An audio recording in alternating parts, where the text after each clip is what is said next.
What's going on, everybody? Good morning. This is Jordan with Conquer Trading and Investing. Glad to be here with you all this morning. You just brought a great bit of happiness and smile to my face. Liked a lot of what I'm seeing, especially, of course, the great attitude. Also like equating red with is opportunity. That's the way it is. We're going to take a look at what's going on with the dollar, of course. We're going to take a look at, of course, the equity markets as they are coming towards a level here where we have to watch for a little bit of resistance up here. The last time we got up there, that's when we had a little bit of a correction. We're going to watch what's going on with the dollar. Very firm this morning. It is building off of yesterday's gains. We're going to take a look at the ADP employment numbers. We're going to see gold, how it's reacting. Silver, Bitcoin got demolished over here, right? You could see that it came down into the trend line over here. Ethereum up 10, 11% yesterday, down 6% today. Crypto's a wild ride. It's a wild ride. Most importantly, we're going to focus in on perspective, mindset, and then we're going to take a look now that we've had some pullbacks here on FX and see where we might have some possible opportunity to get involved. We're going to do it all together right now. I was just checking up in this comment. Why is the dollar firm? Right? Well, yesterday, by the way, just to catch up, everyone, yesterday we saw over here, we had the ISM manufacturing came in a little bit better than expected. Pretty healthy at 56 into expansion territory. That helped put a little bit of bid under the dollar. Now, in just giving everyone like a little bit of perspective, obviously the dollar is very weak, right? And this is good. This is good for what? For everyone else, right? This is good for, the dollar depreciation. This is coming from ECB member. The dollar's depreciation is a positive effect of increased global confidence, as well as the fact that there's more confidence, whether that's pumping up the euro. But a weaker dollar helps the world economy. At the end of the day, by the way, before we start getting into the charts, by the end of the day, as we start getting into the charts over here, what the Fed's job to do, and all they're interested in doing, is keeping that music playing as long as they can. That's what they're trying to do, right? We all know that it's not as if they have the Americans' people's best interest at heart. All they're trying to do is keep this whole house of cards up, and a weak dollar right now, well, that really, really does help. That's what they're trying to do. Why I'm talking about the Fed, because, it's not my favorite subject to talk about. Yesterday, the Fed, this is from the Federal Reserve's website, federalreserve.gov. There was a speech yesterday, and just so you got to pay attention to signal. And what they're talking about over here, let me, boom. They're saying the risk here is a downward spiral where the scope of cutting the interest rates gets compressed even further. The lower bound binds even more frequently, and it becomes increasingly difficult to move inflation expectations and inflation back up to the target. The experience of some central banks illustrates the challenge with such a downward spiral. They're saying once you start getting down towards the zero bound rate, you're getting almost pulled in like a black hole, sucked into this downward spiral that forces you then to go negative. They are painting the picture here of what's to come in the future. Speaking of that whole, inflation, deflation. By the way, the euro did have, I think, the first one since the first negative CCI print in quite a while. When we're talking about the inflation, deflation, this is a good one. I'm going to just stop here for 1 second and let you hear. It's about 1 or 2 minutes of this. This is, if you're not familiar with her, and she's a good follow on Twitter, Danielle DiMartino. She used to work for the Federal Reserve. All right. So she's more or less an insider. Look what they say about inflation. I share it with you before we get started here today, and then we'll keep going. Jumping back into the Fed stuff, because I got my Fed insider, so I want to ask you questions there. They're constantly saying they have this target of 2% inflation. And I heard you mention, I think it was on David's podcast, the CPI, which is the Consumer Price Index, what they measure. And it seems to me that, over time, they continually change what they're looking at to get the CPI. And supposedly they can't get any inflation. But yet Main Street knows that, for sure, healthcare, education have gone up big time, for sure. Oh, yeah. We know that home prices have gone up, and even my milk and my steak have gone up, and like big time. So what the heck are they looking at for CPI? They're not looking at what part of the Fed's problem is very basic. They try and smooth everything out. Well, we don't live in a smooth world, but they try and smooth inflation out by removing food and energy costs. Sorry, but those are pretty important to most families. Yeah. When I've got all 4 kids in the house. We'll stop it right there. And the reason I brought that up, and yes, who brought up? I've seen on Twitter, George taking on, I don't know what you want to call them. Let's call them the deflation cartel. The deflation cartel, we'll call them. Those that are helping, being the sounding, the amplification of the Fed's disinformation, right? Anyway, there we go. But doesn't the Fed file? Yeah, I put a link right there. Of course I can. There you go. All right. Without following the conversation here, because I can't get caught up, because we need to start with the charts. There we go. You got to talk your book. You got to paint your narrative and keep it going, right? All right. So here we are right now. Dollar remaining towards the high of the day. The main thing that I'm looking at, I'm going to start at the dollar. I'm just going to follow the flow here. I'm so interested today. So I'm going to be blowing through them in FX because I'm looking for that opportunity. And this pullback, to me, might be some opportunity. Now, by the way, what could keep this momentum going here on the dollar? We have non-manufacturing PMI numbers, okay? Why that's important? Because the forecast is actually less than the previous. If there's a big surprise and a beat, that's going to be very, very, that's going to be fuel for perhaps a continuation in the dollar move. However, what do we have coming up on Friday after today's ADP employment numbers? We're expecting actually the forecast is for less and less, right? So we're expecting probably a little bit of a miss there, either which way, a continued downward trajectory, and that probably will not be the best for the dollar because, like it or not, and when I say like it or not, it's just listen, literally people do need more help. They need a lifeline. They are not able to pay their rent. Now that lifeline is coming. You saw that yesterday. The CDC said that people do not, what was it? Rents do not need to be paid through the end of the year. Poor landlords. What the damage being done here is almost going to be irreversible. The damage being done here is going to be almost irreversible. We need more stimulus. It's coming either way. Is this possible? Oh, by the way, on the dollar over here, we're just going to follow what's happened technically, first of all, and let's start over there. First of all, we do have this trend line that we're coming into this morning, right? You can see the trend line that we're coming into this morning. That's an area of resistance. And if you do follow my mouse over here, I'm just going to use the horizontal crosshairs of the mouse to show you that we're also at some resistance right now, because here's the support, here's the support, and here's the support. So we're at a big area this morning as New York joins the game. U.S. equity markets open in 20 minutes.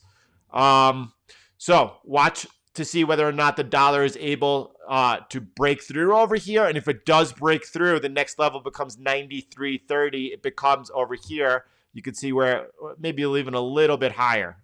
We'll just, 93.30. Keep it easy. You can see over here, this was support. Over here, this area was a little bit of support, and that area is resistance. So if we break this trend line, we're looking for a pop up. Do notice that we are in this consolidation. We have and continue to make lower highs. You see the lower high so far? And at the same time, you also see what? You also see lower lows, okay? So let's just like give ourselves a little bit of maybe even a further guide like this. This is the channel that we're currently in. Yep, I like that. That's a good guide for us, all right? So it's why it's not pretty. I think it paints the picture. Does that help give everyone a little bit of situational awareness of where we are? Because the last thing you want to do is be trading from a emotional standpoint. The dollar's going up. No, you want to. Where are we right now? We're almost in the midpoint of this channel and into some resistance. All right.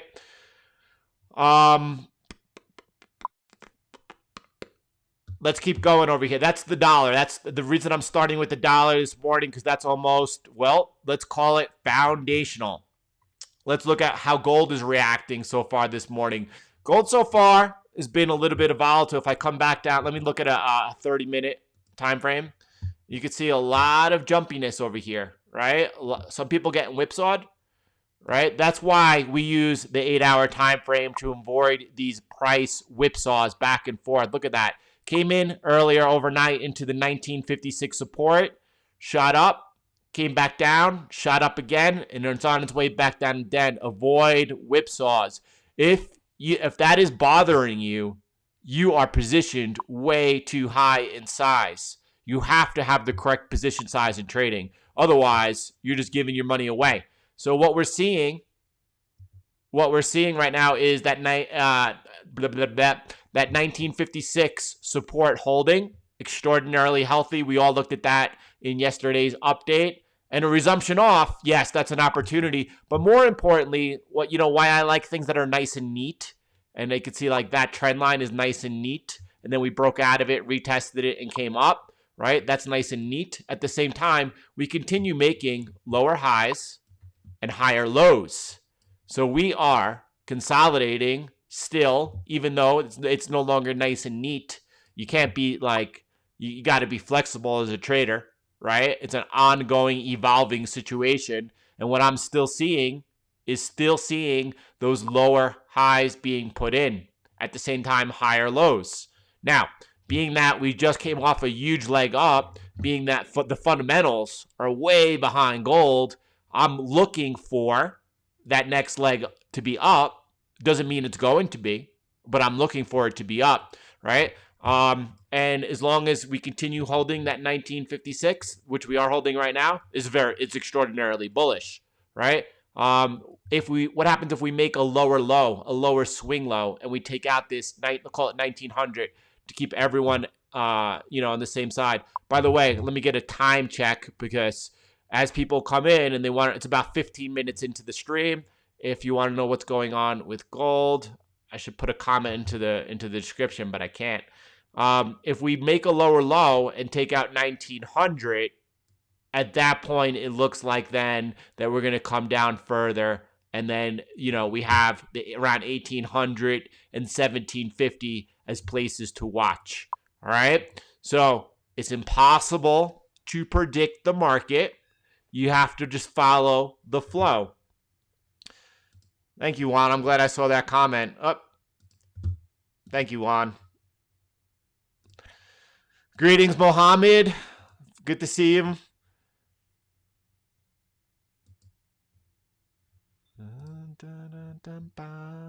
If I could sing, I would sing, but I can't. Let's check out what's going on with silver directly after. I missed my target over here. You can see I missed my target. The pullback came back in before that was reached. Let me remove this, not to confuse people. Right? That's if we break above. If we break above the 2950 resistance, then, at that point, we're looking for a next leg up. That would be an opportunity to get back in. Sometimes things just don't work out.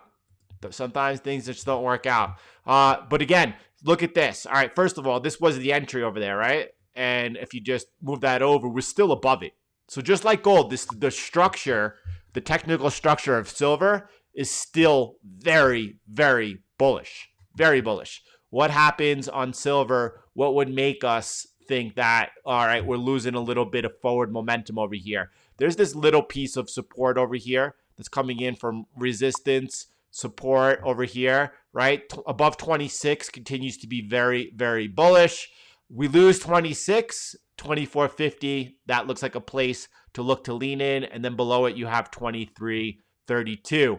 Now, again, we're looking on the downside. If you look and you're aware of what you're looking for on the downside, if you do get a puke candle like this over here, then you're ahead of the game, because you're not in that emotional deer in headlights state. You already know that you're looking where the support is, and that's where you're looking to step in and be a buyer. Now, that's not worst case scenario, because, worst case, obviously, we saw that back in late March. But what I'm saying here is this is still very, very, very, very bullish. Technically, everything here looks super healthy. We're just watching for what our downside risks could be, and that's what we're preparing for. All right, so gold, silver out of the way, starting at the $15 mark. About 12 minutes to the U.S. equity markets open, and the dollar continues to be firm on the session. All right, Bitcoin puked. I didn't really see that coming overnight. And then, well, yeah, that's not, anyway. So intuition is a really good thing, by the way. Intuition is a really good thing. Here you go. Over here, you have Bitcoin pulled back and did hold this trend line support over here. You can see we've had 1, 2, 3 touches, and there must be a lot of traders watching that trend line. Not because I put it up here, but because that's what the market's focused on. The only reason I put it up there is because that's what the market's focused on, right? It doesn't come from me. It comes from the charts, right? And so, I mean, I don't know of the cloning thing. All right, well, that's a different story. But I'm not taking credit for the trend line. Traders are focused here. If we lose this, right, I'm looking at downside risks. If we lose this trend line over here, if we break below, right, call it, without trying to get too cute, somewhere around here, call it 1,000, 11,100. At that point, this all-important 10,500 comes into play. That's a big level. Now, why I remain under the opinion that we hold this. And by the way, this is a very nice bull flag developing. Is that a bull flag? I like when bull flags have that downward slope, right? This has an upward slope, but it's extraordinarily bullish after making the leg up to be consolidating over here. And you all know the longer we consolidate, the healthier for the next leg up. Bitcoin continues to look extraordinarily bullish. I think I'm kind of wrong about the equity markets. I'll talk about that in a second. Because why I thought they were risky, it's been a one-way straight up move. Right now, I want to talk about the risk on Bitcoin. If we lose 10,500, right, at that point, then we're talking about, let me extend this down. I don't know. I'm going to move that back up. This is just to show you in 1 second. If we lose 10,500, at that point, this becomes the area over here. That's where we're targeting, somewhere between 9,600 and let's call it 92 in that area. Now, all of that would be completely reasonable, by the way. I don't want anyone to the last thing that I would like to see, that's only that's almost a 30% pullback, right? So that's something that we are that's within our wheelhouse of what we're looking for. The reason I'm showing the worst case scenario, because if Bitcoin does sell off and puke hard down to here, the last thing I want to see is people selling their Bitcoin when they should be buying it. All right. So I want everyone prepared ahead of time. The last thing I want to see people doing is selling their Bitcoin when they should be buying it. Now, also, by the way, it's really smart. It's really smart to have your orders in already ahead of time. If you are, as we go through the bull market, if you're looking to go ahead and buy, 30% pullbacks, just trying to pull that up really quick. If you're looking to buy 30% pullbacks, well, don't wait for the 30% pullback and then try to put orders in. Keep moving them from the highs. Whatever, as price continues to rise, whether it's, twice a week or daily, get in the habit of moving those, or every 3 days, moving your orders and having them 30% off the market high. All right. DXY is strong. Yes. So what else are we looking at today? As by the way, gold coming into the 1956 area right now. Coming into it right now. We have about 8 minutes to the US equity markets open. Now let's see if what we see happens. Normally during this time of day, between 9:10 and 9:30 Eastern time, you get actually counter trend move to what the day's trend is going to be. Let's see if that happens this morning here on gold. Yeah, beautiful, Joe. Love seeing those. Love seeing the treasure map continuing to flow forward. We're going to go over into the equity markets right now, and we're going to just keep going with this momentum. I'm just trying to get a quick Mike. Good to see you, Mike Allison. Great to be back with you all. Thanks for the support. I appreciate that. You're not wrong to stay on the sideline. That's a great position throughout all of this. But right now I'm hungry. When I say I'm hungry, I want some tacos. I'm going to be looking what's going on here as we've had a little bit of a pullback in FX. We saw that big 800 viewers. Wow. Well, we saw that the Swiss franc, a couple of you noticed that why the dollar was still down on Monday, the Swiss franc was actually weaker than the dollar. The Swiss National Bank had done some verbal intervention. That was the reason for that. Maybe not. When I say that,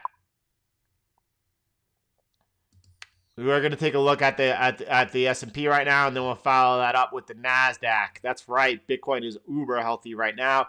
Just trying to catch up a little bit on what's going on. Should you borrow money from Compound? Should you borrow money to invest? I don't think so.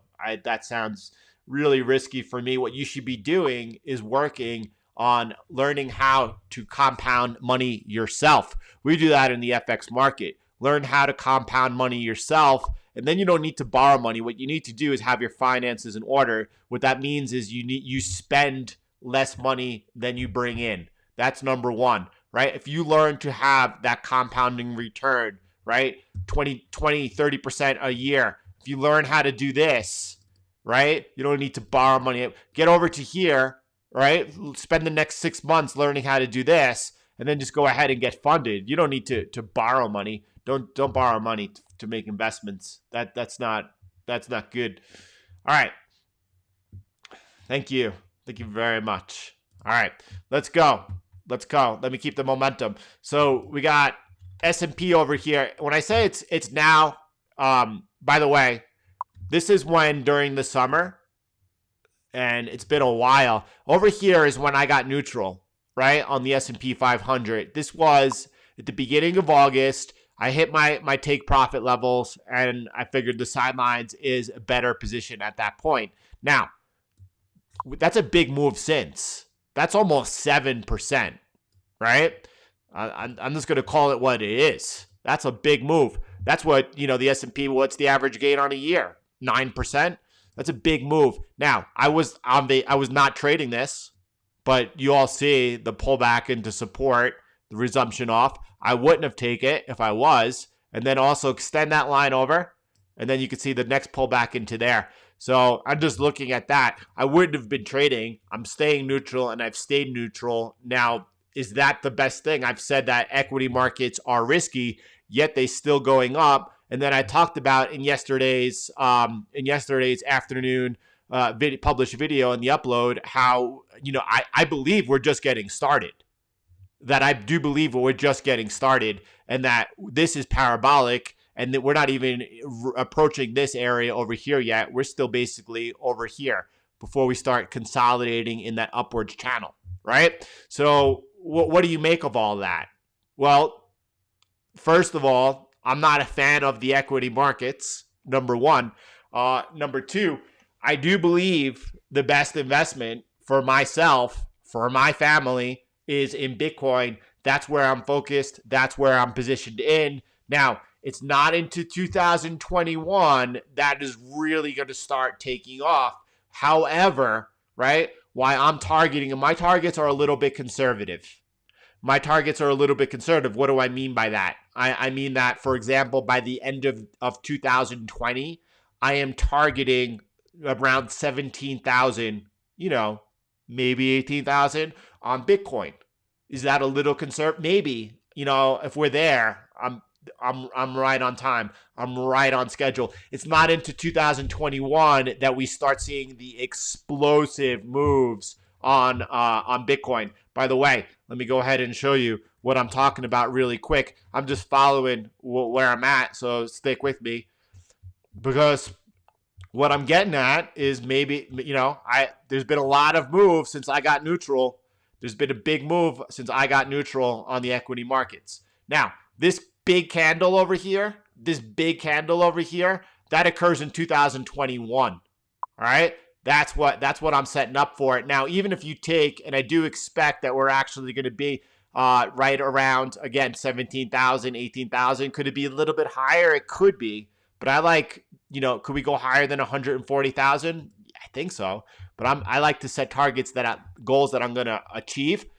That's still a huge gain from where we are today. And that's a lot higher than when you see, we've moved an additional 6%. The average yearly gain on the S&P is 9%, but we're still talking about what on Bitcoin? We're talking about over a 50% move from where we are at these levels here, and forget about where we've been earlier in the year, right? So again, it's the better investment as far as I'm concerned. Nevertheless, equities still continue to go up. We'll continue to monitor that. I am cautious as we enter this area over here. There's nothing above us. There's no resistance. We're at new all-time highs, right? So I'm using my trend lines here as guides. We're coming up into this area. Look what happened the last time we came this high. That led soon thereafter, a few days after, into that big sell-off. Okay? So am I saying that that's what's going to happen again? Absolutely not. I'm saying as we enter into this area over here, now's the time to really be cautious. All right. So I was talking yesterday, and I'm going to just keep going.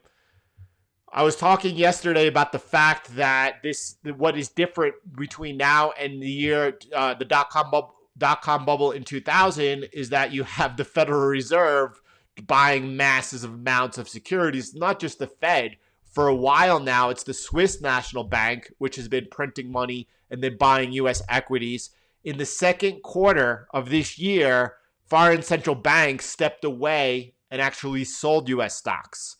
They're now FOMOing in after. That's much different than what was going back in 2000. But also in 2000, we had another thing that was different. We had the U.S. dollar was rising as the dot-com bubble was in its last surges. The U.S. dollar was also rising with it for a while.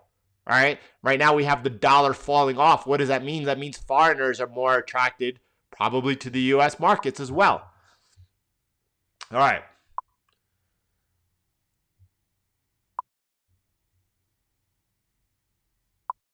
I'm just catching up here, taking a breath and hitting if you're happy to be here this morning, as I know I am, please go ahead and hit that like button. Show me the support. Help the channel out. Do appreciate that. Gold has lost 1956. Let's take a look. Check in on gold. What's happening over here? Now, what we already looked at, 15-minute mark. If you haven't yet caught up on gold and want to know what's going on, go around the 15-minute mark. You'll see what's going on. We're making those lower highs, but we're still making higher lows. All right? Here we are right now. Is this black and white 1956? No, right? What happens? What do we need the close to be? It's the close that matters. It's the daily close that matters if a support or resistance level is taken out. By the way, well, I'm not even going to go there. Let's keep going. Let's get into FX a little bit. Let's look at the Nasdaq, by the way, up a percent already again as the U.S. equity markets open up right here, right now. And again, I mean, you got to wait for the pullback. A lot of people feel like I've been waiting for the pullback. Well, I don't know how long they've been waiting for the pullback. It could only been a week. But you have to have patience. You have to have patience. If you go ahead and FOMO in right now, you're going to get hurt. By the way, the best of the best do it. Stanley Druckenmiller back in the dot-com bubble, he FOMO'd in almost at the very top. He lost $3 billion. He FOMO'd in almost at the exact top. So the best of the best do it. Don't you do it. Be better than that. So Zoom was up 40% yesterday, right? Zoom was up 40% yesterday. So 5%, move down is that's fine. That's fine. Blah, blah, blah. Tesla was also down. It closed down about 4 or 5% down yesterday. Look at that trend line we have over here. Let's see if that's where we find some support over here. Okay. Again, equity markets, whatever, you have to show your patience. You have to show your patience. All right, let's take a look what's going on here in the FX markets. We'll start with the dollar, which continues towards the high of the session over here. Everyone has the beautiful, beautiful roadmap here for the dollar so that no one is getting hurt, no one is FOMOing, and you are seeing this channel that we are trading within. It's very nice and tight. Do you remember the last channel we traded in? This also had they're very similar, these two consolidation phases. Someone pointed that out in the upload of the YouTube comments. I read them all. I love them. I learn a lot from them. I do not watch. Someone asked me, why don't I go on CNBC? I will never go on CNBC. That's who follows CNBC, right? What we have going on here is obviously providing a lot better analysis and education. So you could see over here, this structure over here, this was a consolidation phase, and you had 1, 2, 3, and then the fourth move up didn't come up and challenge that, and then we sold off from there. This is so far the exact same pattern. Now this is a less of a slope. This is a downward slope. This channel has more of a downward slope than the last one, but you also seeing the same thing, the 1, 2, 3. And here's the fourth move up. Let's see whether or not this one gets caught up like this one did below the high, right? Here's the high. So in this area, we're right in. This time we have this trend line. That's what's happening right now. That continues to be my template. Now, if we do break out here to the upside and I'm looking at 93.30, I'm looking at this area right here. I hope my these notes here are helpful and not just too messy for you. So if we break out above this top of this trend line over here, it's not until we break above 98.30 that I say, all right, this thing now has the potential for a stronger retrace, and then we'll be watching levels for where we're looking to sell the resistance after a prolonged move. And that's that. Let me clean that up.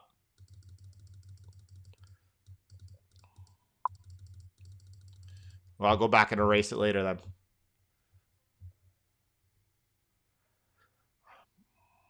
Boom, boom, boom, boom, boom. Thank you. Thank you, Vern. Appreciate that. All right, let's take a look at the FX markets. Let's see where the opportunity is for us and where we could go ahead and make some money. For the course, what does getting funded entail? Yeah, Walter, if you're in the course, send me an email, but you have to get there first, right? You have to get there first, right? Right away, 3 to 5 weeks, turning the corner of profitability. Boom.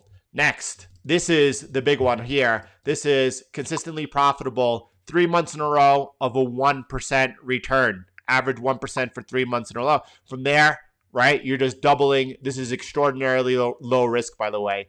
Extraordinarily low risk. You're just doubling your risk to a normal risk. You're already meeting your goal of 2 to 3% per year. That's 24 to 30% per year. Once you're there, then you qualify, and there are a multitude of options here for getting funded. You qualify for each and every one of them, and you could use more than one of them at the same time. All right, let's keep going over here. We're going to start with the Euro US dollar. All right, so what are we looking at over here? So by the way, on the Euro US dollar, just like the DXY, just picture in your head the inverse of what we're looking at on the DXY, which is that downward sloping channel. Here we have an upward sloping channel, right? And remember, we looked at the top part of the DXY. We put that little thing in there of the last one. Let's see what happens here. You got a little bit of local support right there. Okay. Extraordinarily bullish still here on the euro US dollar. Now, I have this line over here. I'm going to pull it up as we're getting into it. All right. As we're getting into it. Why I like looking at the euro US dollar now, because now it's becoming attractive again. Let's take a look at this. Let me draw that up. All right. That's my super, super bullish trend line, and why we remain above it. The euro US dollar is super bullish. Are we going to have the opportunity to lean into it or not? I don't know. Again, you're into some local support right now. Let's see what happens during this New York session. The next 2.5 hours, next hour and a half are really, really, really crucial here. Let's see what happens. If we get a break below this trend line over here, then things are changing. That's when I said on the DXY that we might, this is 98.30 on the DXY. If we get a break above that, then we're looking for a continued pullback, and we'll look for levels to sell. Just to give you awareness, see this trend line, this horizontal support over here. Okay, that's this right over here. This is, and these are moving targets, but this is where we are today. This is the 12-year trend line of the euro US dollar. This is something that we would have to lean in to look for our initial buy. If that broke at that point, that's when we're no longer so bullish on the euro US dollar. Not until we came all the way back down and tested this trend line down over here. To show you what that trend line is, keep an eye on that circle right there. Come on, TradingView. There you go. See that? This is, I'm going to zoom out. That's that 12-year trend line, the outer portion right now. This is also just as important. This is, we'll call it the lower trend line. That will be another place to look in, to dig in.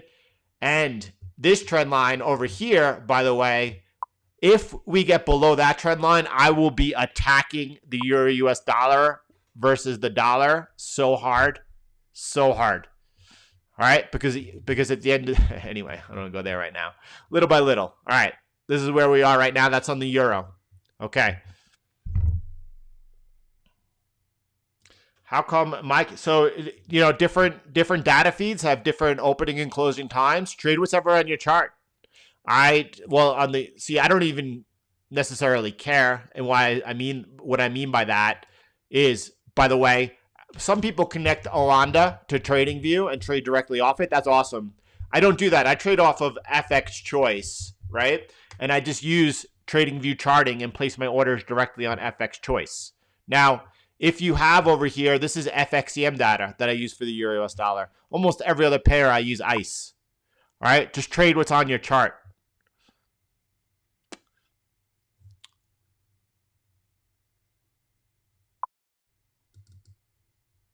Gold.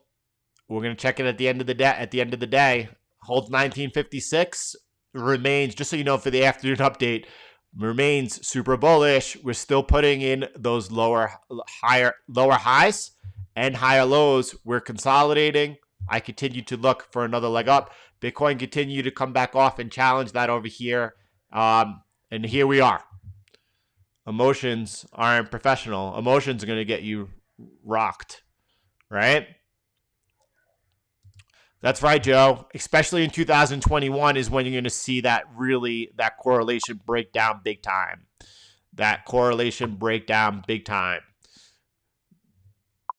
Bitcoin is bullish. All right, let's go.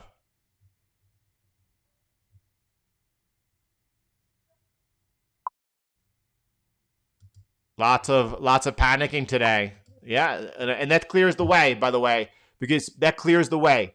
You know, if people, whether that's referring to gold right now, whether it's gold, whether it's silver, whether it's Bitcoin and or crypto, the weak hands are getting shook out right now.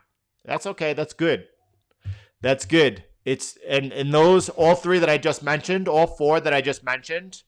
those have a longer term horizon, right? So trade accordingly. All right, let's keep going over here. Let's look at the Australian dollar, US dollar. Let's start with some dollar pairs as well. Slight pullback over here. Nothing attractive for me to get interested in yet at all. I'm just going to keep going until I see something that looks attractive, and it's not here on the Australian dollar, US dollar. What about, let me find out what's going on with the US dollar, Japanese yen today. All right, we're breaking above this first resistance level. What's important is where it closes. And then you have this upper level over here, a more important, stronger resistance level to watch out to see if it's hold. And you can see 1-2 times it's peaked above. But again, at the end of the day, I don't mean to sound like a broken record. This is going nowhere. And this is not where you want to focus your attention. US dollar, Mexican peso, setting up nicely here as we're rebounding a little bit, right? Coming into an area of resistance. This is the one that I like, though. This 22.21 area. Right now, you're still, in my opinion, in no man's land. Nothing to really watch out about.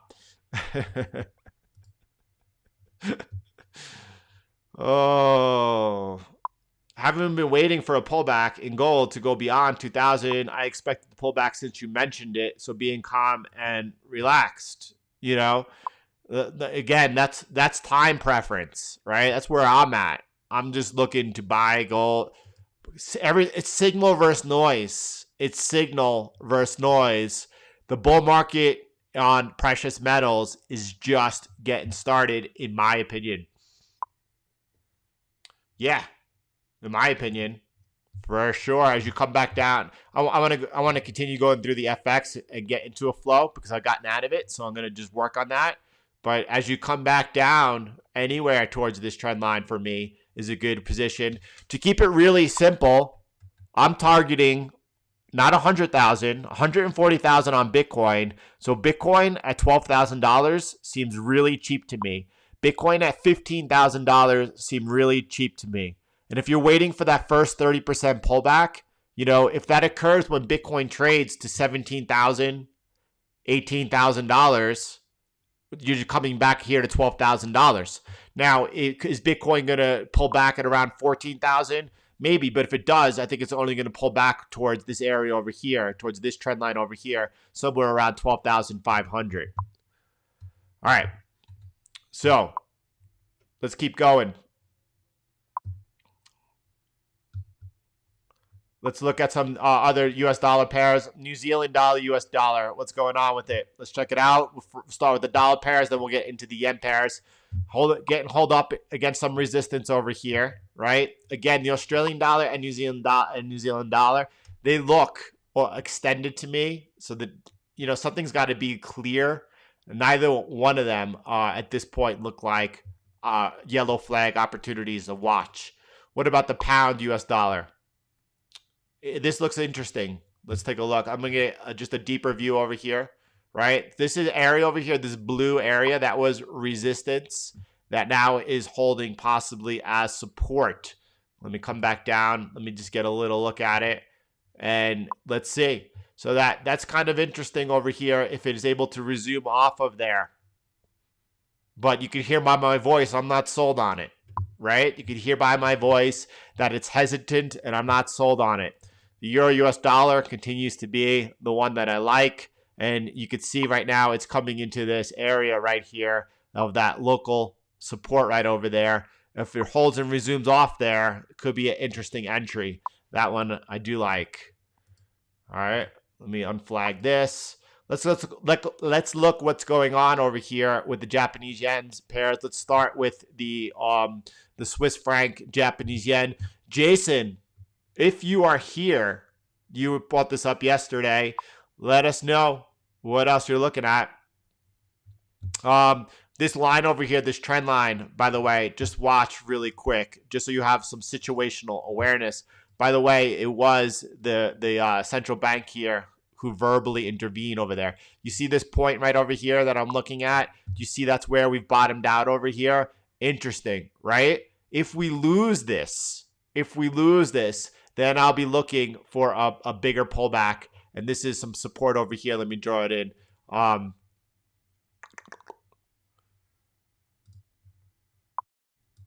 There you go.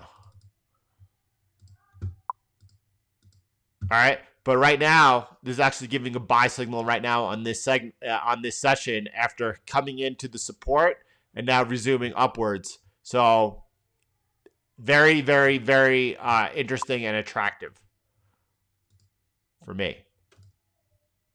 I'm just here to give some clarity on the charts. And then you're able to go ahead and see what lines up for you and go ahead, and I don't see anything at 10,000.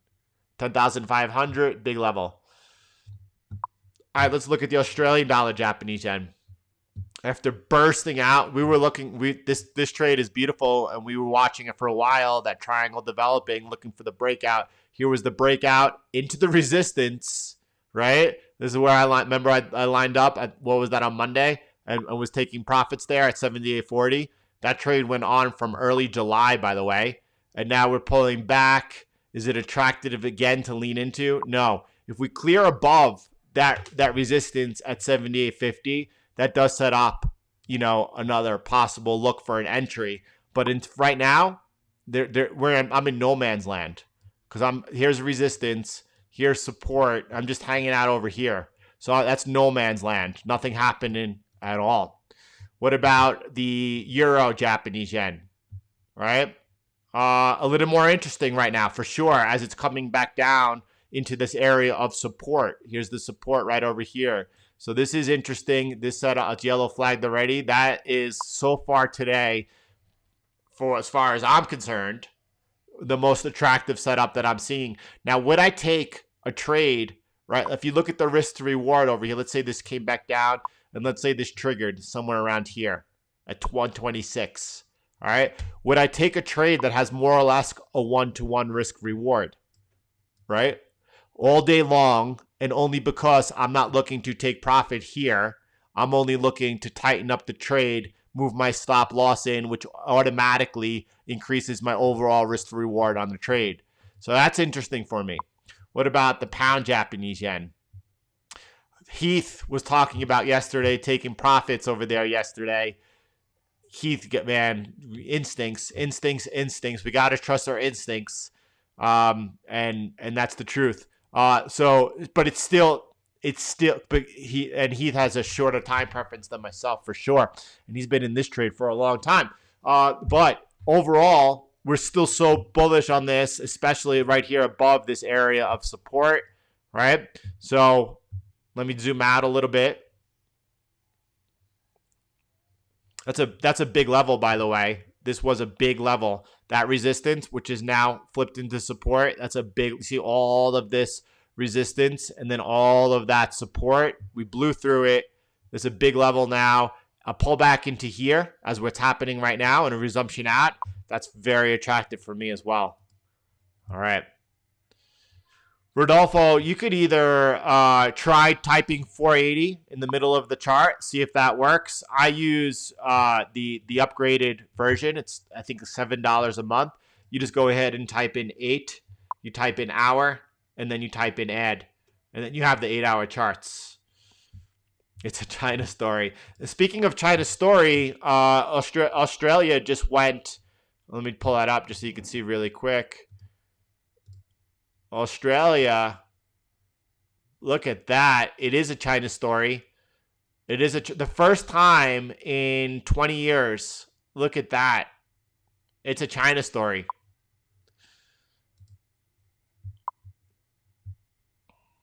What's going on? Let's check in with copper. Let's get sidetracked over here as we're coming into a nice area of support here on copper.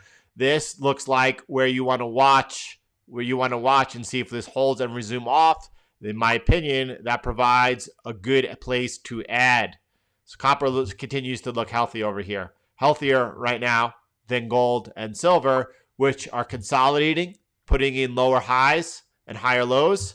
And copper's not. Copper is making higher swing highs, right? You see that? By the way, when we were looking at palladium coming off this support over here, resuming off, that's exactly what we were targeting, that resistance over there. Here we are. We've just pulled back, right? A resumption out of this looks very bullish. Palladium and copper continue to look a little bit more bullish so far than gold and silver. But just to keep perspective, this is just consolidating in a very orderly fashion so far. with the higher lows and the lower highs.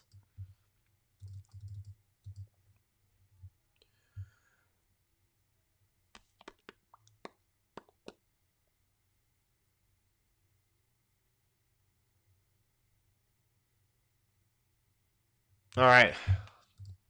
What do we got going on with the dollar continuing towards the highs of the session so far this morning? What's on the calendar? Just to give everyone, it's tomorrow that we're looking at ISM non-manufacturing PMIs. And then Friday, we're looking at non-farm payrolls. First Friday of the month. Let's keep going. Let's keep searching. And let's see what else is out there. Let's look at the New Zealand dollar, Japanese yen. And by the way, just to imprint these things on your mind, here's the trend line break. Here's the retest. And you had a confluence right there. This is now flipped, right? That's now support. And then the resumption off. That imprint that in your mind. That's what we're looking for all the time. Here it is playing out. You can see the breakout of that trend line, first of all, right? It was also resistance right here, horizontal resistance. The retest, and then the resumption up. What happens now? You can see that right now, these two peaks here, that is now resistance and or support rather. And that's where we're into right now. That's where we're into right now. That's also attractive. I see a lot of potential Japanese yen pairs really setting up over here. Because I've so far Euro Japanese yen, pound Japanese yen, New Zealand dollar Japanese yen. What about the Australian dollar Japanese yen? Not so much. No man's land, really, for me. I don't like it. When I say no man's land, I'm looking at the resistance, support, and we're kind of in the middle. I just don't like it. All right. So, by the way, does anyone want to be owning gold 6 months from now? All right. So, I do. So let's go look at the US dollar, Canadian dollar, as we were looking at so far that holding that trend line yesterday. Remember yesterday started resuming off of it. That continues. Now, this is a downtrend for me. I'm looking to sell resistance in a downtrend. So I'm not looking to take that buy.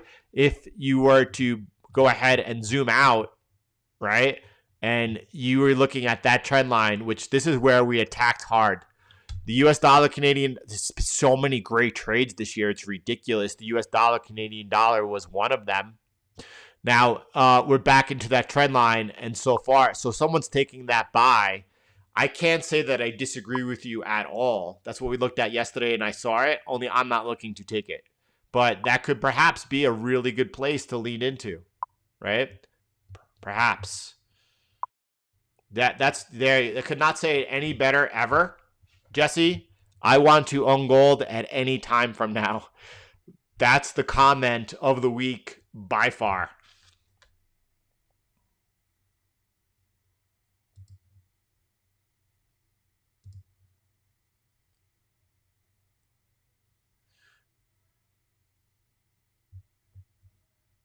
All right. So let's keep going over here.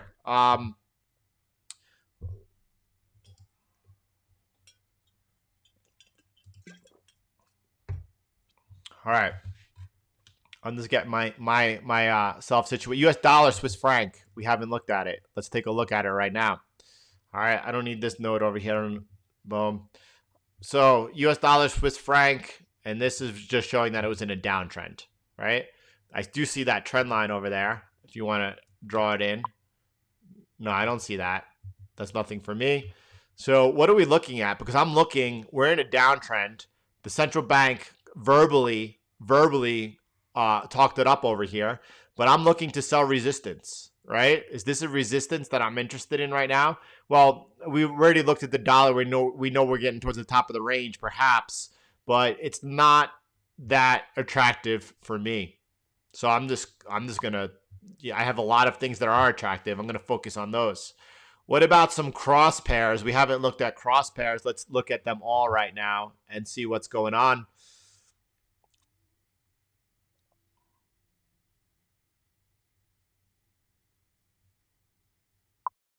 I'm catching up with the comments right there. The Nasdaq went red on the day. Noise. All right, let me look at some cross pairs. I want to continue looking here at what's going on. This looks nice here, the Australian dollar, Canadian dollar, coming back now into the support area. This looks very good, very healthy. I like it a lot. So there's a lot of setups in FX today, as I really thought they were going to be, which is why I'm going to focus in there. So you can see that after we broke out this resistance, this is the retest right now to confirm this as support. A move off of here, that's attractive. Australian dollar, Swiss franc, also back down now into an area right here of support. We got setups flying all over the place. This is where you want to create your list. You want to wait now into Asia, go over your highlighted pairs later, see what you believe is offering the best opportunity, and that's when you want to attack. I think that I'm going to have some new trades going into tomorrow. Australian dollar, New Zealand dollar. This is also coming down to an area of support right now. This is also a nice bull flag. You can see the bull flag, right? You can see that bull flag after that move up. This is also looking pretty nice and pretty tasty. Wow, just setups across the board. Nothing going on here. This continues to remain sideways. You see the sideways. I don't like that. And we could see that there's so much opportunity today that I'm not even going to focus there whatsoever. So yeah, we'll look at the pound Canadian dollar. We're going to look at all the cross pairs right now. Euro Canadian dollar. This also looks super enticing right now. Look at that. There was the resistance, the pullback. That's now resistance also. This is now resistance also. Let's get this clean right now. And you could see that we are pulling back. That's an uptrend, a big uptrend. We've now pulled back, and look at this area over here where anywhere, even right here, why have the support down here? The market's focused up here. Why do I say that, right? You can see right over there, that's all support, resistance, resistance, resistance, right? A touch here, a touch there. There we are right now. Now, the other one that I have right down there is still extraordinarily valid. And if we lose this one, that would be the next level. But right here, this looks good too. There's too many setups going on right now. Dollar continue to climb over here. No, dollar's getting stuck right now. Here we are right now. Boom, boom, boom. Let me clean this up a little. It's been a long time since we visited the euro, Swiss franc. A long time.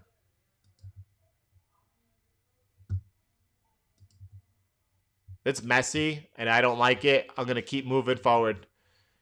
Euro, British pound.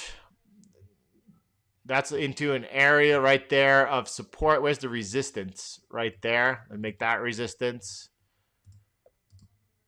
Interesting if, by the way, if the pound you've seen bid overall against everything, it remains moderately strong. I think the euro is probably the stronger pair.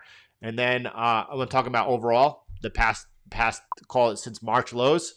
And if the pound is able to break down through this support over here, that could be a sign of a breakdown and a bigger move down. I'm not interested in it though. Euro, New Zealand dollar. Never got the retest for an entry on that. Never got the retest. Market's focused on the resistance over there. Just cleaning up my charts. Nothing going here for me right now that I'm interested in that. I'm just blowing. I'm blowing through all the pairs right now, and I'm really just looking for where the opportunity is. I'm flagging them, and then I'm going to take a longer look at them this evening and see where the opportunity is. Pound Australian dollar, 0. This is sideways. It's ugly. I don't like it. Pound Canadian dollar, it's kind of in no man's land. I don't like it. There's too much that I like today, that anything that's just borderline, not even clear, definitely taking a quick look away. What's going on over here? This is the pound Swiss franc. I haven't looked at it in ages. So let me just go ahead and firm up that support over there. Is it the next resistance this high up? No, there's resistance right over here. This is where the market's focused it on, right? Let's draw that down.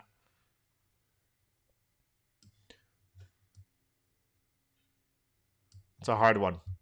That's a hard one. Pound Swiss franc gets above this.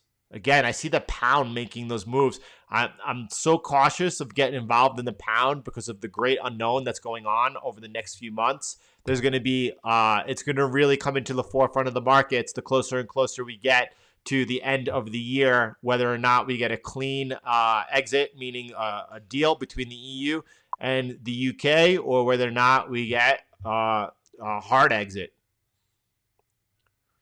Yes. Strength versus weakness, strength versus weakness, strength versus weakness. If you are here, go ahead and smash that like button. Please go ahead.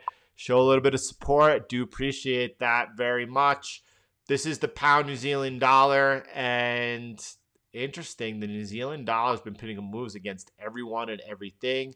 Nevertheless, I simply do not like it. Pound US dollar, right? We could hold over there. It's not flagged. There's too much other stuff that I have flagged. I'm not looking. I'm not looking here. Even though if it holds this support over here, that is interesting. So what else are we looking at? By the way, at the end of the day, I am curious to see whether or not we're able to hold 1956. All right, that's what I'm watching on gold. If we do hold and resume off of there, I will be adding. I will take a swing trade over there. What else are we looking at? We were just on the pound New Zealand dollar. Let's go to the New Zealand dollar, Canadian dollar. This looks pretty bullish over here. I like this. I'm going to just go ahead and it's been actually 2 months since I've looked at cross pairs because I was just focused. Do you remember ever since, I guess, sometime in late June, I've only been focused on trading against the dollar and trading against the yen. Now today, this session, all the cross pairs are becoming interesting to me. So here we are. This looks really bullish for me. I like this a lot. Looks very, very good. I'm going to continue watching this one. New Zealand dollar, Swiss franc, nothing. Nothing at all. All right. The last one that I need to look at here is the Canadian dollar, Japanese yen. I have to say the consolidation looks very nice, but I'm not interested. Is there anything that anyone, any pair or any instrument at all that anyone wants to take a look at? I'm going to open it up now to everyone as I've done my prep work here for this evening, and it's a busy one. Look at all of these flagged pairs I have going into this evening session. All right. Taking a look around, seeing what's going on. Yeah, that looks highly interesting. The Swiss franc, Japanese yen. I like it a lot here off of this, holding that outer trend line support over here. And you can see that it gave a signal during London. If anyone was a buyer there, that's a good trade. That's a good buy, right? By the way, just a quick check-in with all of you. A quick check-in with, is it easier looking at charts like this or like this? Like this is A, right? Or is it much clearer for you when we zoom in and look at B? A or B? I need to look at both, but I could spend more time focusing in, zooming in if you guys say B.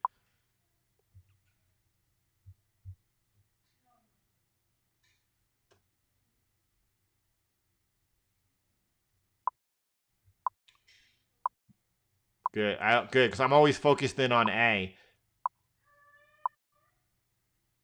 Good. All right. Good. I just need to make sure both is important when it's important. If something is, I'm doing my scanning on A, but if something is all of a sudden in play, yeah, after going, I'll zoom in on that. But that was good feedback. I appreciate that. That was important for me. So definitely, I loved this morning as we got online. Someone was quick to note that we have lots of red candles, and their brain was trained to view that as opportunity. And that's the truth. We're looking at long-term trends.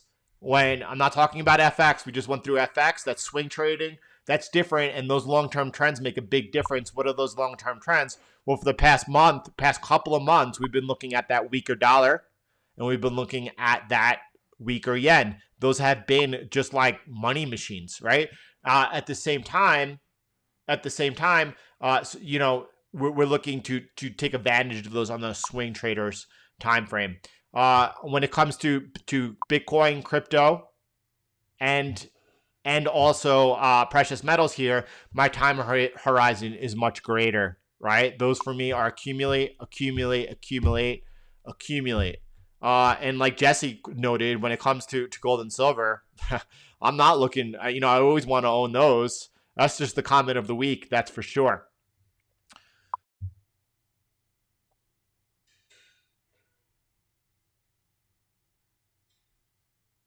Is Tesla doing normal consolidation?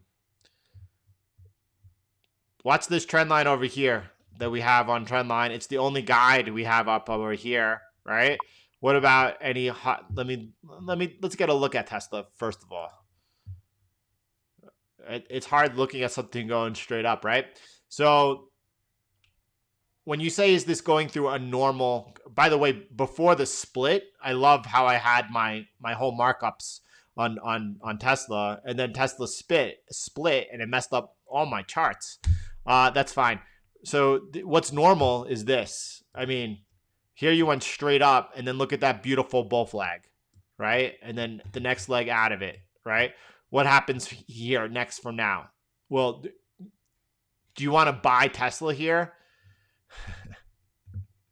I don't like irrational markets, first of all. Is this irrational? Kind of, sort of, right? Let me go ahead and when I say kind of, sort of, you hear my New York accent over there? Kind of, sort of.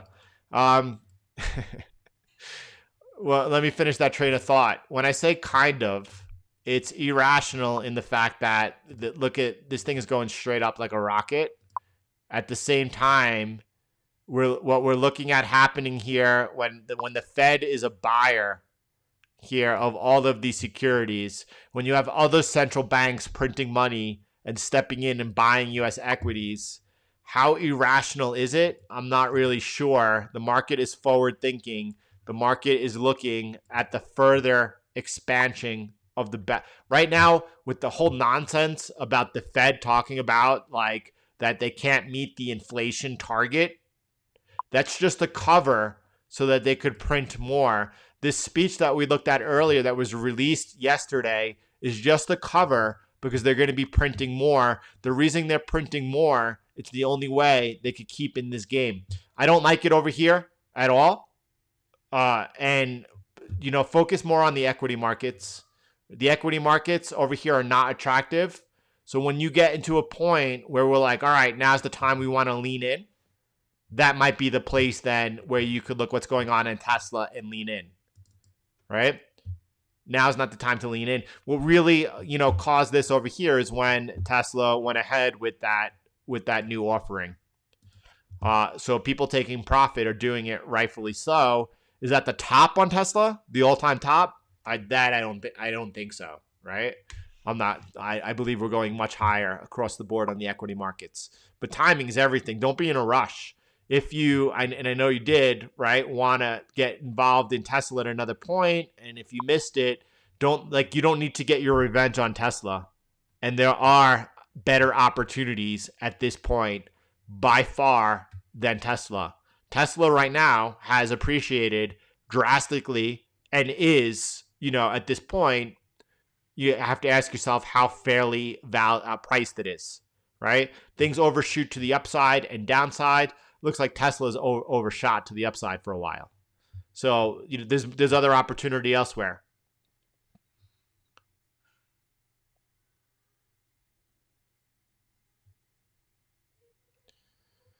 Just taking a breather, by the way. Dollar continues towards the highs of the session. Pressure across the board. Also look at silver. It's so bullish still, by the way. Just keep perspective, right? Obviously, the last time we wanted to buy was off of 24.50, right? And then since silver went on to consolidate and broke out to the upside, broke out, retested it, and has resumed off and is above that last entry. Silver's super bullish. When people see something going up 2, 3, 4% a day, and then all of a sudden it's down 2.5%, come on, everything can't go straight up. I love the fact that people are looking at this as opportunities and are looking at this as opportunity, as down days as opportunities. I see it across the board in FX today. I'm excited to focus my attention over there. So what else do we want to look at? Because I've done my analysis. Actually, we've looked at everything on my watch list across the board.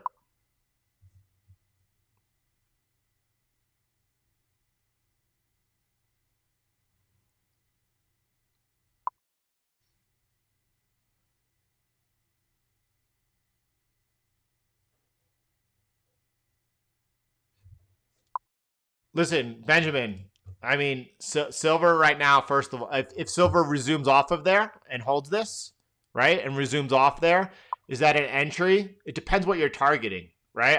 I'm targeting just over here, right below this resistance, right? So is that attractive for you? I don't know. For me, if, maybe. I'm not saying no by any means, right? I just want you to get a clear look at it. This is the area that I'm targeting. Right below the resistance. And then if we break above the resistance, right, retest it, and then resume off of it, confirming that as support, I would be a buyer here. And I think being a buyer here is much safer, right, than, targeting just into there. But at the same time, it also depends what your time preference is. If you're looking to take to accumulate silver, right? Do I think that we are going to be at some point in the next 6 months, and I don't mean to put like a time target on there. That is, when it comes to Bitcoin, for a different reason, I am able to talk about price targets as well as time. Bitcoin is absolutely 100% different with a monetary policy coded into it, right? That's completely different. With silver, I mean, I can't do that. And I have no target on the upside. The only point that I will be looking to say that this bull market is over on the precious metals will be when growth returns to the economy. We are far from that. If I could put a time frame on it, I would say the earliest that happens is 2 years from now. The earliest. We are far from that. I'm not trying to do that right now. A large portion of my Bitcoin trade when I exit out of that will be put into precious metals. I don't care what the price will be at the time. It will be into physical precious metals, and I don't care even if that's getting close to the point where the bull market's ending and we're gonna have a 40% pullback on gold. I still want to hold physical gold and silver.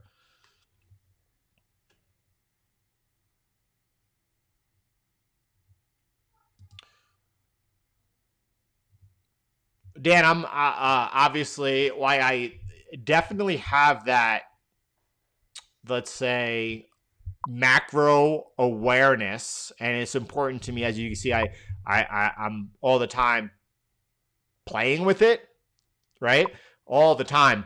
At the same time, at the end of the day, I'm much more interested in what is rather than why. That's so crucial and important to understand.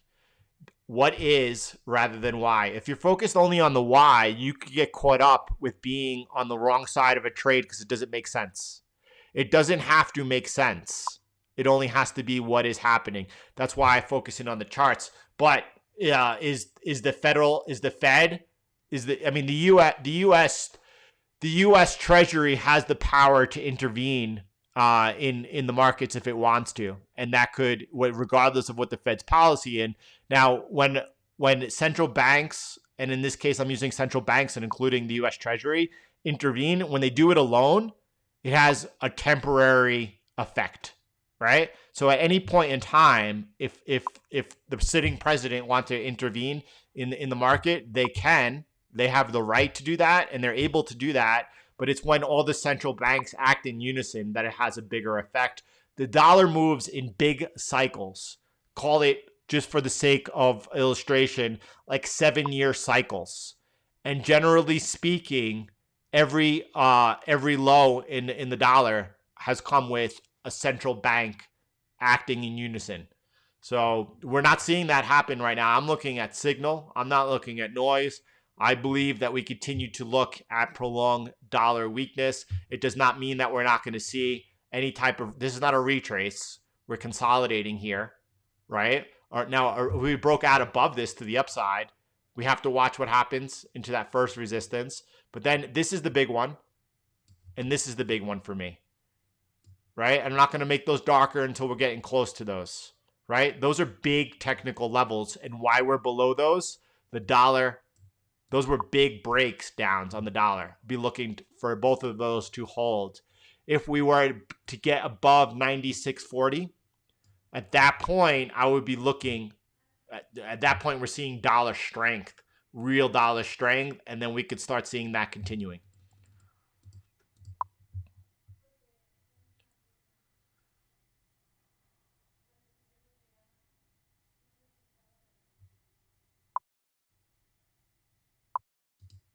Agreed.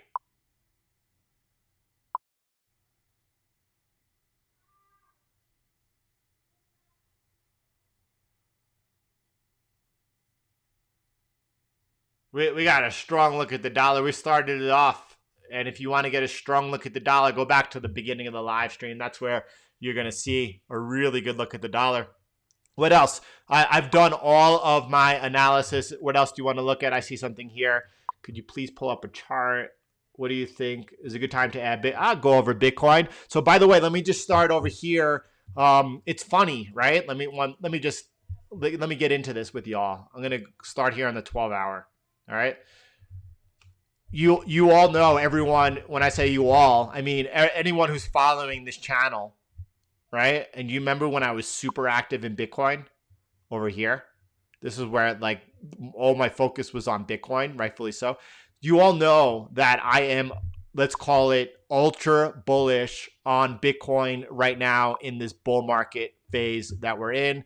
And I do want to pull this up for you 1 second as well. Let me get a time check here because this is going to be good. All right. Somewhere around 1 hour and 19 minutes. Mental note over here. By the way, I just want you to get a quick look at this chart over here before I get into what I want to get into. And I want to get into this right here. But let me start right over here. Do you see this over here? We're on this candle right now.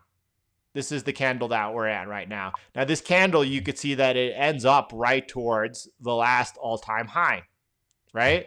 And not only that, the big red candle that comes in, right, for the bear market, right around the high of that.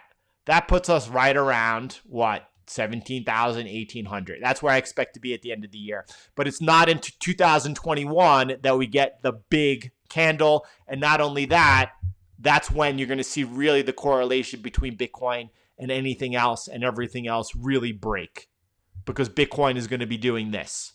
Now, you're still talking about massive gains by the end of the year on Bitcoin, only pale in comparison to what's coming in 2021.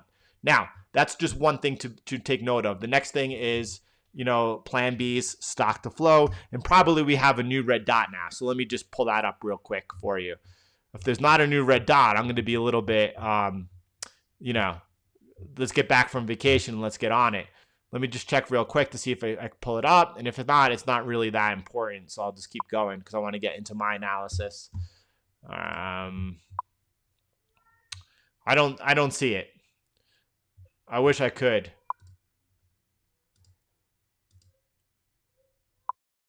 That's as far as I could go. Well, I don't have it, and since I don't have it, there's not much else I could do. It's really why it's important. It's not that important. All I want to say is that ever since we've broken out, ever since the halving, we've put up 4 red dots. This is where we begin to rise, right? Everything is going exactly according to plan. Let's look at the charts technically over here. Is now a good time to buy Bitcoin? Well, let me start over here then. Do you think now is a good time to buy Bitcoin? I think now is one of the safest times to buy Bitcoin there is. I think Bitcoin trading at 11,000, 12,000 is extraordinarily cheap. And I think it's one of the safest times to buy Bitcoin. Why do I say safest? Because we've started the bull market phase, right? Price appreciation, why it will continue to pick up over the next 3 months, right? Because we're targeting 17,000, 18,000. It could go higher. That's what I'm targeting. And that's a huge gain from where you stand today. You have to be aware that anytime you buy into Bitcoin, that you could have a 30% pullback. Now, a 30% pullback is targeting somewhere around 8,700, right? So what does that mean? I don't think that we break this trend line over here, first of all, which brings us to about a 25% pullback from where we are today, right? If any of those things happened, I would not be surprised. I would be ready to add to my position. Now, I don't think that happens. I do not think that happens, right? I think that this trend line over here holds. And we're right into it right now, which means if you do resume off of it, right? If this holds and you start making higher highs, that is a super great time to buy Bitcoin. If we break below there, what are we watching out for? Well, that's a big level, 10,500. Because if we broke it, I'm not waiting to buy here, by the way. I'm not. I don't think that will happen. If it does happen, that's an important level. If we break there, then at that point, we're going to see, I think, a lot of forward momentum. At that point, I do think that we are closing the gap on the CME. Let me show you where that is.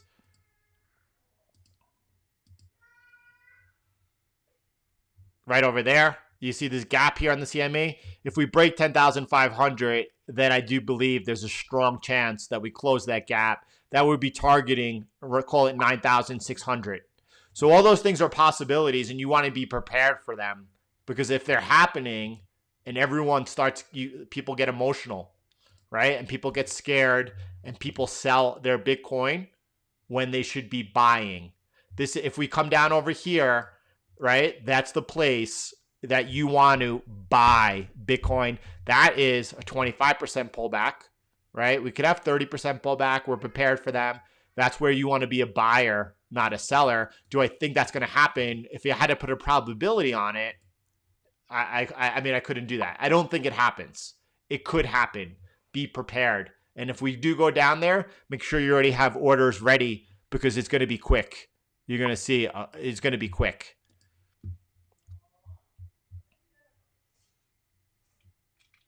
I don't know. No, it's not. You've missed that.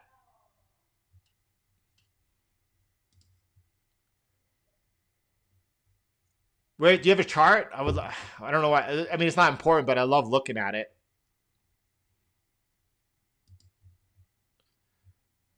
So this is also very healthy, by the way.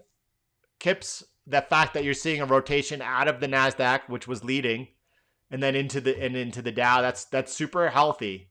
That's super healthy.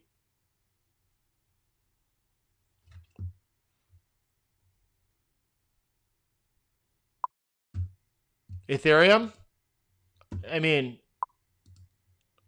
my view on Ethereum is that, by the way, Gene, I don't know if you're listening, but Gene had the correct resistance. Gene had the resistance over here at $486.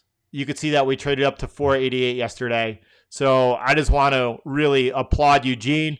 If you're not listening right now, make sure to say something in the Telegram group for sure. That's awesome. Condition your thinking. Whoever said that what great comment. Great comment.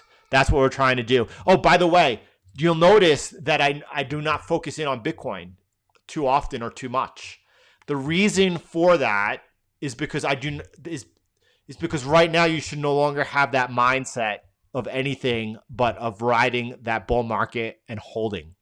This is the part to have that position firm and to be holding it. There's no need to focus in on Bitcoin on a daily basis. That's an investment that we're looking to exit 14, 15 months from now, right? So this is like, if I'm focusing in on it, I think people are going to like wind up getting in and out a lot more than they should. and a lot more often they should. There's a good reason that I do not focus on Bitcoin, is because people should not be focused in on Bitcoin. Everyone should have their position, be building their positions.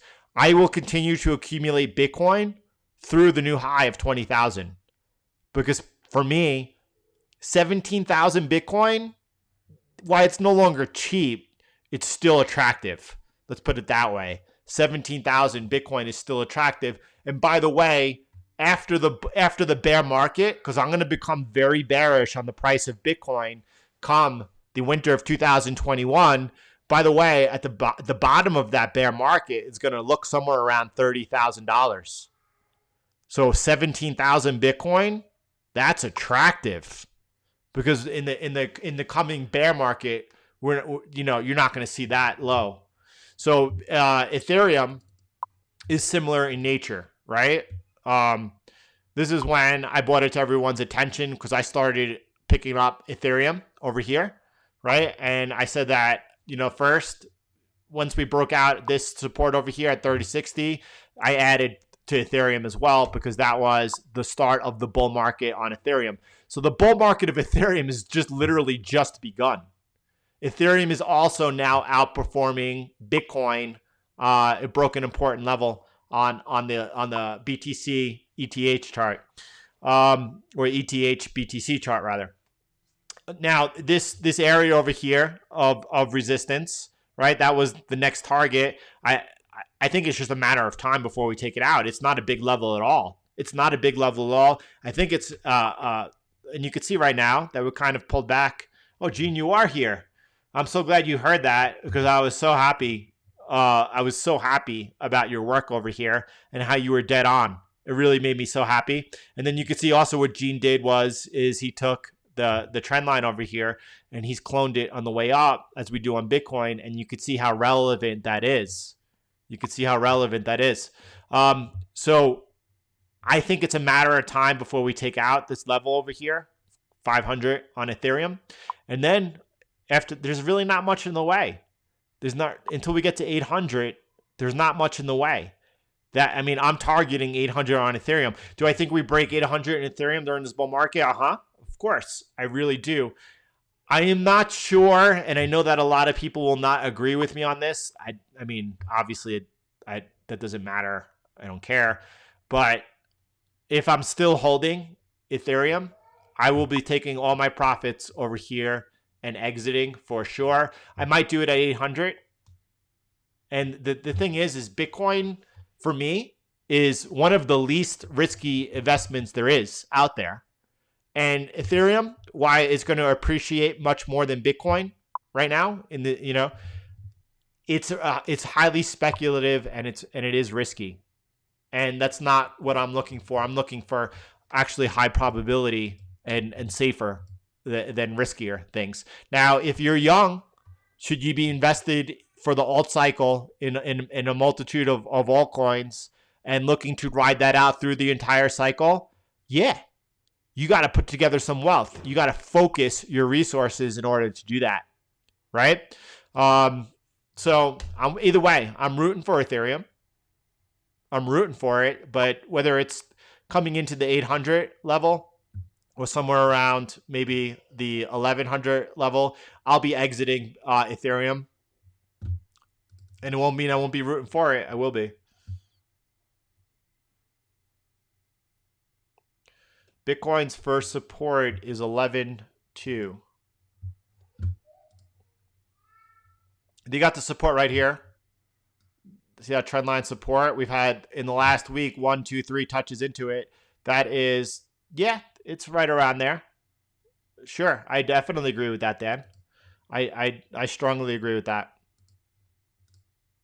And in the resumption off down here, this is, by the way, in my mind, this consolidation here is so bullish after this start of the bull market and leg up.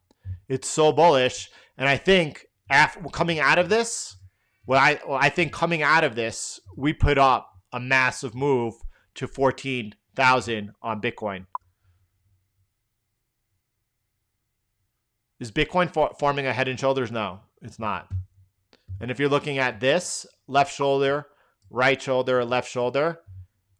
This is small time preference. And if that was, by the way, I don't think it is. If it was, let's use this as the shoulder, as the neckline, right? So let's see what you would be targeting.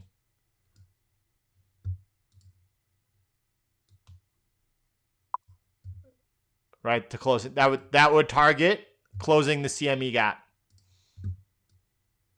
Oh, trying to do that. That would be targeting closing the CME gap.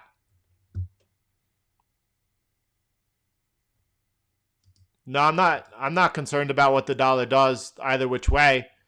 But yes, no matter who's elected, I think the dollar will continue to weaken.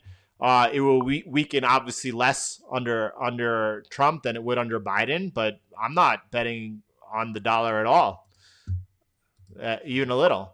Bitcoin doesn't care what the dollar does. In 2021, Bitcoin will not care what the dollar does.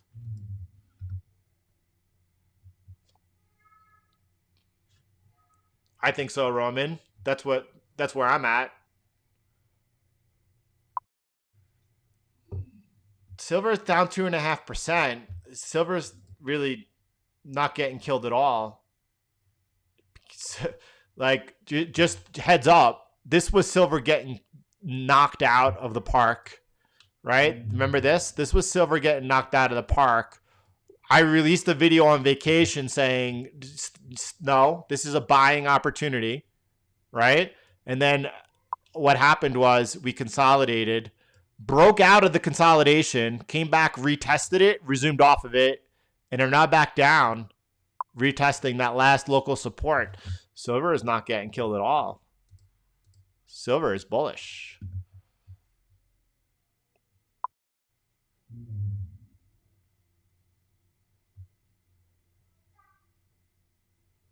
All right, everyone. It's been a good session. I at least enjoyed it. I thank you for spending this time with me. I really do. I enjoy it immensely. It was a great session. I did a lot of my preparation work here.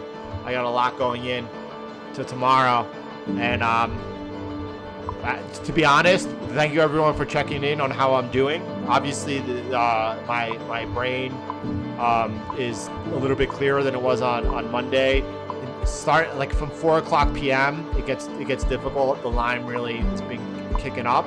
So I don't think that I'll be posting any updates on TradingView or anything like that. Only because, with the 5 kids, it's, getting them all fed and showered is what it is. And I haven't been feeling my best in the afternoons, but, here we are. Thank you. Hey, thanks for being here with me. Thanks, Michael. Thanks, everybody. From really. Thanks, Giles. Thank you. Yeah, maybe even this week, Gene. I'm thinking of doing our training session. Thinking maybe tomorrow or Friday. For sure, we'll have one next Tuesday, 100%. But maybe even later this week. Maybe even later this week. I'll update everyone in the CTM Telegram group and through an email. Thank you, Reggie. Thank you. You all are amazing. Thank you, Gemma. Thank you for that. Thank you for everybody for your prayers always. Yeah. Thank you, everybody. Yeah. They're absolutely the joy of our life. Yeah, BB, thank you. And it's Jesse, comment of the week. Thank you, Joe. Thank you for hearing. I never know how it's being received. All I could do is I don't mean to sound selfish. I'm doing what benefits me by doing my analysis, and I'm always curious of how it's helping or being received. Thanks for letting me know. Thanks, Mike. Thank you, Mike. Thank you, Elizabeth. Thank you. No, I don't know. Dylan, in the afternoon video this afternoon, I'll be taking a look at gold. I want to see where gold closes today, right? Let's see. But gold's bullish. But we're making lower highs and lower highs. But I can't even think. Lower highs and higher lows. Continuing that consolidation. Looks good. Gold looks very good if it comes out of this. Awesome, Gene. Thanks, David.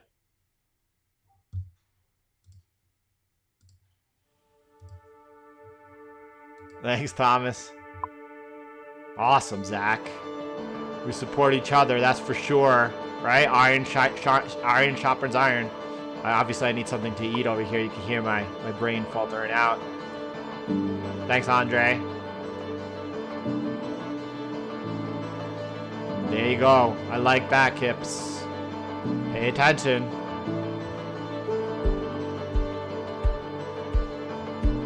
Ah, look at that setup right over there.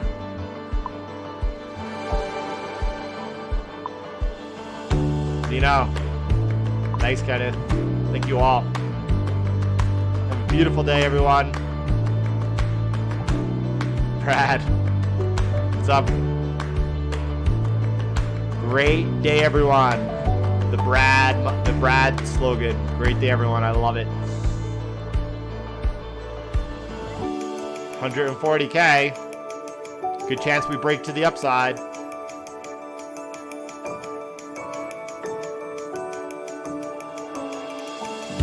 Yeah, I ignore XRP because it's a scam. I don't want, it could rip high for sure.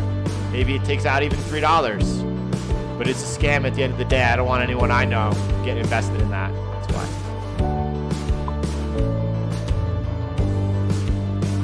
Thank you very much.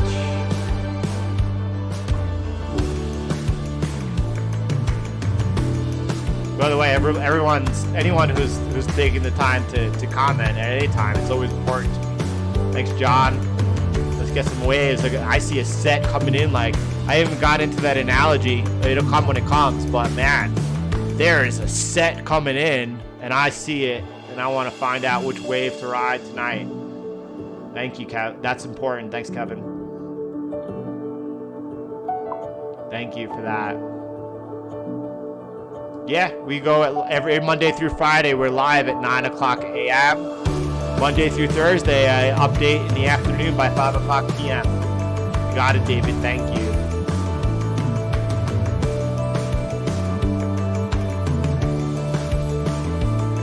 Yep. The most secure network in the world with the most money behind it is a failure. No, it uses clean energy. Anyway, Jack, just first and last warning. High-low, Jack. None of that nonsense here. We don't have any type of spammers. So, the first and last, my brother. We prefer you stay and hang out with us and learn with us. Thank you, Derek. Thank you very much. It was important for me. I thank you for that as well. That FX analysis was very important for me.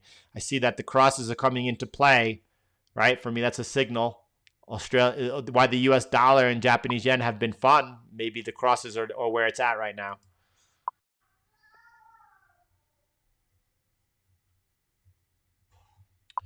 All right, brother. When I said first and last, I meant it. So, all right, everyone. Have a beautiful day. I'll talk to you later.